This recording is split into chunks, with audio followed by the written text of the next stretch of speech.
kaming chu mai kalania ke hi chin rifle tun na mizo chin rifle tiam hing thlak mizo fa te ta na ding mizo battalion a secretary mo por na chalme kani tun na yaram chung ram pon mi puiten thei top in ron chu a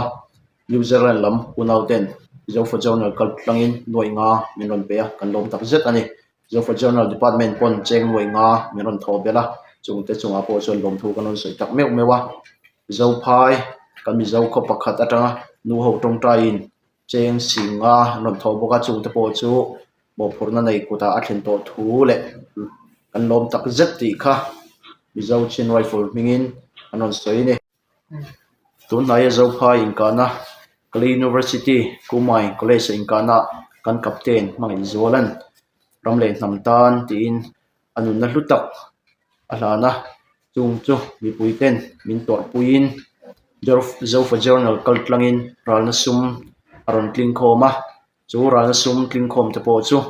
a chung te anu hne na hlan turin eta chin rifle mizo chin rifle o phorna nei foi tu kuda a thlen to thu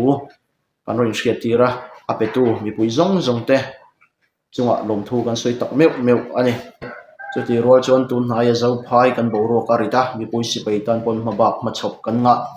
e kan thil ti le he in do na hian ramzelin na mai ani lawa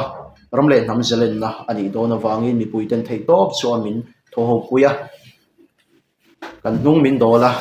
thil ti eng ki ma tong trai na min pui te po kan bai se ya sumle pa ya min pui do kan pui nam min pe do an nam chuan zo for journal department kal tlang po in apek thaya chuti rual chuan chin rifle mizo chin rifle pon page anaya chumi page kal tlang pon biak tlang thei kan ni ti kha